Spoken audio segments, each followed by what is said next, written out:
다음에 08번 1번. 자, 목적물에 대한 점유를 취득한 후 동그라미 있죠. 후. 그 다음에 채권이 성립했다. 유치권 인정.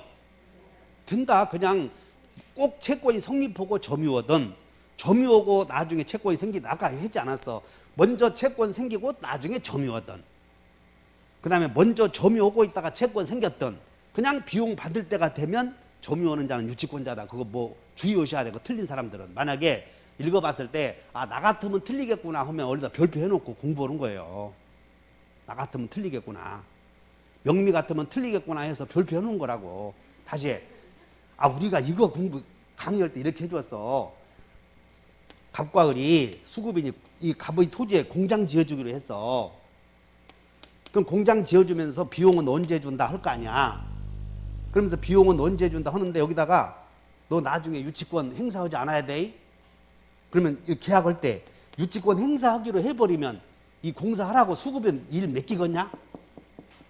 그래서 도급인과 수급인 사이에 건물 공사하기로 했을 때 나중에 공사 비용 받기 위해서 유치권 행사하지 않기로 한다 해야만 유치권이 공사 주니까 그런 나중에 유치권 포기 특약을 해버리면 유치권 안 되니까 대개 도급인들은 계약을 체결할 때 유치권 행사하지 않기로 난 단서를 단다니까 대부분. 그럼 유치권 안 돼 이렇게. 알아들었어? 그런데 유치권 행사하지 않기로 나 특약을 안 했단 말이야. 그래서 뭐라고 하냐면 비용은 6월 20일까지 돈을 주기로 한다. 그리고 건물을 넘겨주어. 그런데 다만 비용 받을 때 이 사람이 나중에 건물을 주어줬는데 이 공사 도급인이 공장을 운영하는 도급인이 나중에 부도가 나. 그럼 부도가 나면 공사비 받기 위해서 점유하게 될 거 아니야. 그럼 점유할 때 그때 점유해도 유치권 성립이 되는 거예요. 그러면 나중에 점유했는데 야, 나 공사비용 받기 위해서 점유했다 이렇게 하면 그래 너의 점유는 적법 점유다 인정해 주거든. 그러므로 생각을 해. 비용을 먼저 투입했다가 나중에 점유하게 되어도 비용 받을 때가 되었다면 유치권이 돼 안 돼. 그러니까 여러분들 꼭 점유하고 있다가 채권 생기는 게 아니고 공사비용 들였다가 나중에 가서 나중에 인력들 투입해서 점유해도 유치권 성립한다 그런 얘기니까 이해해 놓으시면 되는 거예요. 그래서 1번 봐. 목적물에 관하여 점유를 취득하고 나서 그 목적물에 관하여 채권이 성립했어도 유치권 인정된다. 2번에다 별표를 해. 유치물이 분할 가능해. 분할 가능. 이게 유치물이 분할 가능하다 믿을 것이고 우리는 그 내용은 창호공사 사건이어서 창호공사 사건. 그래서 여기 봐. 갑과 을이 갑의 건물이 이렇게 있는데 3개, 4개 동이 있어서 A, B, C, D. 근데 이 을과 이 건물에 대해서 창호공사 하기로 한다니까. 창호공사. 그러면 창호공사 할 때 계약서를 쓸 때 1개, 2개, 3개, 4개 동의 건물에 창호공사를 해주기로 할 때 계약서는 4개 써, 1개 써. 그래, 하나의 계약에서 여러 개의 물건으로부터 생긴 채권을 담보하기 위해서 유치권 인정이 되고 유치권의 목적물이 분할 가능해, 분할 가능하지 않아? 분할 가능하잖아. 그래서 수개의 물건으로부터 생긴 채권을 통틀어서 하나의 물건만 유치해도 나머지에서 생긴 채권을 담보할 수 있다. 이것이 유치권의 불가분성이야. 그러니까 유치권의 불가분성은 채권 전부를 받을 때까지 목적물 전부를 유치할 수 있는데 그 불가분성은 목적물이 분할 가능한 경우에도 적용된다 그 말이야. 그래서 4개에서 생긴 채권을 담보하기 위해서 하나 동만 유치해도 나머지 채권을 다 여기서 담보할 수 있다. 그럼 유치권은 몇 개예요? 4개예요? 1개예요? 그것이 우리 2년 전에 나왔잖아요. 유치권 1개다 이렇게 창호공사 사건. 그걸 기억을 해. 자, 2번 유치물이 분할 가능한 경우 채무자가 피담보 채무 일부를 변제하면 그 범위에서 유치권은 소멸하지 않아. 그것이 2번에다가 왼쪽에 메모해. 불가분성 이렇게 불가분성. 불가분성은 운명을 같이 한다. 전부 받을 때까지 유치물 전부에 유치권 생긴다 그런 뜻이야. 그래서 2번은 틀렸고 3번 유치권자가 유치물을 점유함으로써 유치권을 행사하고 있는 동안 피담보 채권은 소멸시효 봐라 소멸시효 진행된다 이렇게 원래 여러분들 잘 봐. 원래 이 등기 청구권이 채권인 경우 점유하고 있는 동안은 소멸시 안 걸렸잖아. 근데 유치권은 채권과 유치권은 별개다 그런 뜻이야 지금. 그래서 점유하고 있더라도 소멸시효가 진행된다. 채권에 가는 세월을 막을 수 없다. 막을 수 없어 이렇게. 그 다음에 4번 유치권자는 자 법원에 청구하지 않고 가로를 내. 법원에 청구하지 않고 유치권자는 유치물로 직접 변제 충당할 수 있지. 유치권자는 꼭 정리하지 않고 유치물 가지고 지가 소유할 수 있어. 근데 그렇게 하려거든 법원에 청구해야 돼. 법원에 청구해서 감정인의 평가를 받아서 해결해야 되는 거지. 임의로는 안 돼. 임의로는.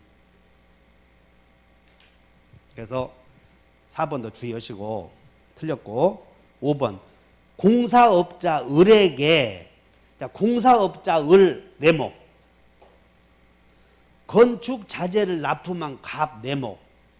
그러면 건물에 공사를 한 사람은 건축 자재상이요 공사업자 을이요.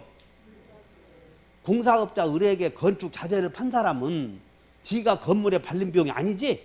그냥 팔아먹은 사람은 그 물건과 그 물건에 관해서 생긴 채권이 아니요. 그냥 이거 부합물이 되는 거지. 그러므로 건축 자재상은 이해하셨나? 등장인물을 파악해야 돼. 지금 이 건물에 창호공사를 하는데 이 사람이 이 건축 창호공사를 하도록 자재를 팔은 사람이요. 그러니까 창호공사 한 사람이 공사했고 이 사람은 팔아먹었고 이 사람은 여기다 물건에다가 돈 들이게 한 게 아니잖아. 부합물에다 나중에 부합물에 대해서 부당이득 청구하냐 못하냐 그건 다음 문제고 이거 부합이 돼버렸어. 유치권 안 된다 그 말이에요. 이런 것들이. 자, 건축 자재를 납품한 갑은 유치권 행사할 수 없다. 5번도 잘 해놔야 돼. 야 이거 건축 자재. 자 건축 자재를 건축물을 건축 자재를 바른 거요. 판 사람이요. 판 사람인가 그 사람은 물건에 지가 손댄 게 아니잖아. 건물에다가. 그거 주의하셔.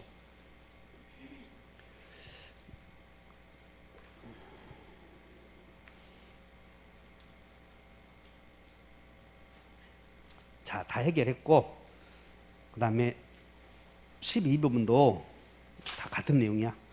13번 한번 보자. 13번 다음 중 유치권을 행사할 수 있는 것으로 골라라. 1번 목적물로부터 채권이 생기고 나서 후에 점유 취득했어도 유치권 돼 안 돼? 돼. 2번 유치권자가 유치물을 제3자의 직접 점유를 통해서 간접 점유해도 유치권 돼 안 돼? 그게 뭐냐면 이게 어떤 사건이냐면 내가 공장을 지어주어서 유치권 행사하고 있는 동안 내가 유치권 행사하는 것보다 다른 사람 맡길 수도 있잖아. 이게 네가 내 대신 점유하라. 그것이 간접 점유야. 이렇게 인력들 동원해서 그 인력들 운영하는 사람에게 그 맡기는 경우다 그런 얘기야. 그러니까 2번 이해하셨나? 니은번 인력들에게 대신 맡겼다 그런 뜻이야. 3번 전세권자 밑줄 필요비 밑줄. 전세권자는 필요비 받아 못 받아? 못 받으니까 유치권 안 되는 거예요. X. 그 다음에 4번 임대인이 밑줄. 해지하였는데 밑줄. 그러면 해지했는데 해지 당하고 나서 비용을 투입했다면 불법 점유요, 적법 점유요. 불법 점유 중에 지출한 비용은 안 된다 그런 뜻이야 지금. 그 다음에 미음번 임차인이 임차물에 지출한 유익비. 자, 유익비 밑줄. 그 다음에 미음번에 끝에 가서 허여 밑줄. 법원이 상환기간을 허여했다면 유치권 된다 안 된다? 안 된다. 그 다음에 14번 물건의 인도 청구 소송 밑줄 것이요. 소송 나오면 패소요 패소 없어? 그래 소송 나오면 패소 없다고 상환 판결한다 그러면 맞는 거예요. 상환 이행 판결한다 맞고. 2번 동생항변권과 유치권이 동시에 성립하는 경우 권리자는 각자를 선택할 수 있다. 이건 뭐 당연해. 유치권과 동생항변권이 두 개가 동시에 성립하잖아. 그러면 선택할 수 있어. 3번 유치권의 목적 부동산이 제3자에게 양도되었을 때 유치권자는 특별한 사정이 없는 한 제3자에게 유치권 주장할 수 있어. 이거 절대성. 그러니까 이 말은 뭐냐면 유치하고 있는 동안에 경매가 이루어져도 경락인에게 유치권 주장할 수 있다 그런 뜻이야. 네 번째, 유치권의 비용상환 청구권을 유치권자의 비용상환 청구권을 담보하기 위한 유치권을 인정? 뭔 얘기냐면 유치하고 있는 동안에 소를 유치하고 있는 동안에 소 밥을 준 거예요. 소를 유치하고 있는 동안에 목적물에 대하여 밥값을 주었다면 그것도 비용이잖아. 그것도 유치권이 된다 그런 뜻이야. 인정되지 않나 틀렸고. 5번 채무자를 직접 점유자로 하여 간접 점유하는 경우에는 유치권 성립할 수. 애호야 무직이 나왔잖아. 무직이 없다 이렇게 이런 거 하나 애호나도 맞히는 거예요. 15번 틀린 것은 자 임대차 종료 시 밑줄 그으셔 원상 복구 약정 이게 중요한 것이야. 임대차 종료 시 원상 복구 약정 이것은 비용 상환 포기 특약으로 봐. 그러면 따라서 유치권 포기 특약이므로 인정되지 않는다. 그럼 우리는 이렇게 하시라고. 비용만 나오면 강씨요 임씨요? 임씨. 그러면 임의 규정이고 그리고 그 비용 상환 포기 특약은 곧 유치권 포기 특약으로 본다 하시면 돼. 그럼 유치권 인정되지 않는다. 없다 맞고. 2번 경매 유치권이 경락인에게 인수되었다. 유치권자는 경락인에게 자 유치권자는 경락인에게 돈 내놓으라 할 수는 없어. 그러니까 경락인은 주의하셔. 경락인에게 돈 내놓으라 말하는 못해. 그냥 경매만 유치권자는 그냥 대항만 하는 거예요. 대항. 그래서 유치권자에게 변제해라 한다 못 한다. 그냥 그렇게 써놓으면 돼. 경락인은 채무자요 채무자가 아니요. 그냥 경락인에게 대항만 하는 거지 경락인에게 내가 들어간 비용 내놓으라 마라 그럴 수는 없는 거예요. 그러면 경락인이 목적물 넘겨받으려거든 지가 비용 유치권자에게 비용을 상환하는 것은 그건 네 마음이다 그 말이야. 네 마음. 그 다음에 5번 3번 토지의 근저당권이 설정된 후 자 이봐 근저당권이 설정된 후 유치권 취득했다. 유치권자는 경매의 경우 경락인에게 대항할 수 있어. 또 없다 하지 말고 거기다가 고개 흔든 사람은 별도해. 이렇게 아까 경락인이 이겨 조폭이 이겨. 근데 언제 진다고 그랬어? 저당권자 경매 신청해서 경매 등기를 보라니까 그렇게 못 알아듣냐 저렇게. 자 어디까지 했냐면 몇 번까지 했어? 3번 그 다음에 14번 봐. 15번은 4번 수급인이 자 밑줄 그으셔 경매 등기 전에 밑줄 그으셔 경매 등기 전에 점유를 이전받았다. 그리고 자 밑줄 그으셔 경매 등기 후에 대금을 취득했대. 그럼 여기 봐 유치권 성립은 비용 받을 때 성립한다고 그랬지. 근데 비용 받을 때가 언제라면 자 경매 등기 후에 공사대금 채권을 취득했지. 그러면 경매 등기 후에 공사대금 채권을 취득했다면 경매 등기 전에 유치권 성립한 거예요? 후에 성립한 거예요? 비용 받을 때 밑줄 그으셔. 비용 받을 때 성립이 돼. 그러므로 경매 등기 후에 비용 받을 때가 된 거예요. 여기는 밑줄 그으셔. 공사대금 채권 취득에다가 밑줄 그으시고 비용 받을 때 밑줄 그으시라고. 자 그러면 경매 등기 전에 비용 받을 때가 된 거다. 경매 등기 후에 비용 받을 때가 된 거다. 그러니까 여기는 유치권이 경매 등기 후에 성립되었다 그런 뜻이야 지금. 그럼 경락인에게 대항할 수 없다 이렇게 해야지. 그러니까 4번이 틀렸잖아. 이해하셨나? 아 오빠가 이렇게 달리 써놓은 게 아니에요. 이것도 어제 저녁에 밤새 생각해서 써놓은 거라고. 코로나 걸렸을 때 내가 연구해. 코로나 걸렸을 때. 그래서 코로나 걸렸을 때 이미 1번에다가 비용 받을 때다 이걸 써놓으면 좋겠구나 생각한 거예요. 다시 한번 비용 받을 때 유치권이 성립이 돼 변제기. 그러니까 비용 받을 때가 언제나 이거 잘 보는데 경매 등기 전에 비용 받을 때가 된 거예요? 후에 비용 받을 때가 된 거예요? 그러니까 후에 비용 받을 때가 되었으니까 유치권은 경매 등기 후에 성립되었지? 그러면 경락인에게 대항할 수 없다.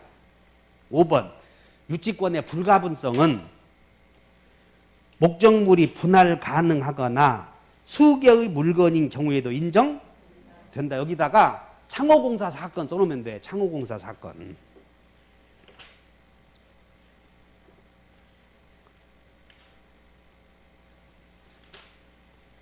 이제 하나만 문제 풀어보고 가자고. 다 같은 내용이야죠. 그러면 여러분들 사례 한번 풀어보자. 사례 19번.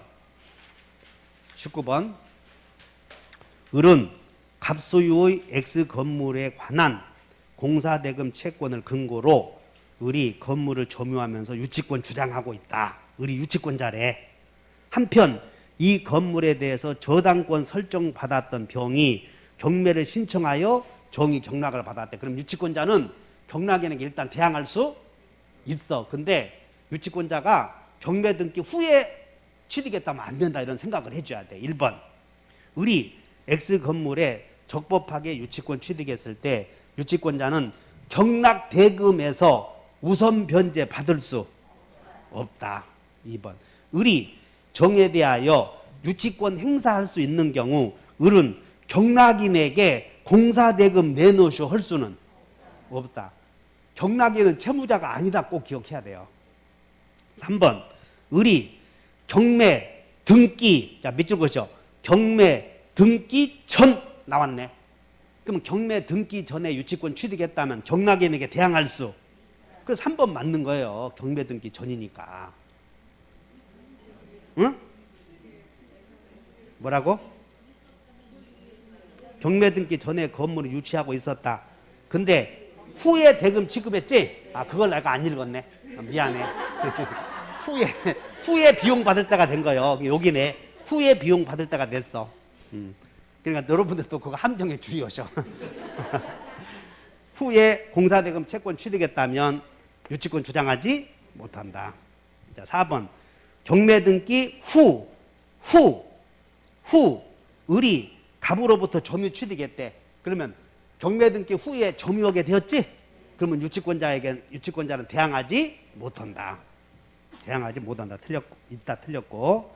자, 5번. 유치권을 취득하기 위한 을의 점유는 직간 관계없으나 을이 직접 점유자인 갑으로부터, 직접 점유자인 갑이 누구냐면 채무자요. 채무자가 직접 점유자이고 그리고 유치권자가 간접 점유를 취득한 경우에는 유치권 행사할 수는 없다. 무직이 없다 그 말이야. 무직이 없다. 자, 그 다음에 23번 하나만 풀고 가. 23번.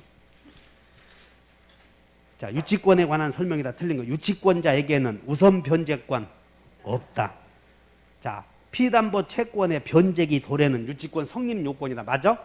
비용 받을 때에 유치권 성립된다 그 말이야. 비용 받을 때. 그 다음에 3번. 보증금 반환 채권 밑줄 그으셔. 보증금 반환 채권은 관하에 생긴 채권이 그러니까 임대차에서 비용만 유치권이다 하면 되는 거예요. 비용만. 그래서 건물 임차인은 보증금 반환 채권을 이유로 유치권 행사할 수는 없다. 4번. 유치권은 법정 담보 물권이지만 특약에 의해서 그 발생을 배제할 수.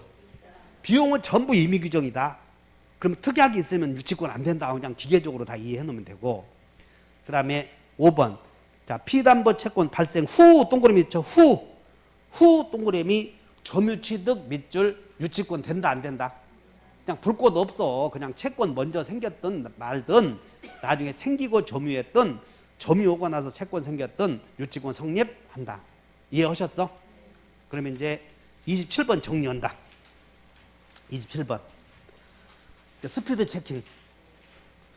1번. 자, 여기 본다. 비용 받을 때 점유하는 자는 성립한다. 후 점유 있다. 이 말은 뭐냐면 채권 생기고 나중에 점유해도 괜찮다 그 말이야. 그 다음에 자, 여기 본다. 무직은 없다. 그다음 2번. 유치권 배제 특약은 무효유효. 그리고 그 특약은 제3자도 주장할 수 있다. 3번. 자, 여기 본다. 유치권자는 우물물 없다. 폐소 없다. 막을 수 없다. 4번. 압류 효력 발생 후 나오지? 압류가 경매 등기요. 경매 등기 후에 성립한 유치권은 경락인에게 대항할 수 없다. 5번. 유치권자의 보존 사용은 부당이득이고 불법행위는 그 정도 외워놓으면 요거 있지. 비용 받을 때 점유하는 자는 유치권이 있다 해놓고 유치권자는 우물물 없고 폐수 없고 막을 수 없다 외워놨지. 그럼 나머지 다 해결할 수 있어. 다.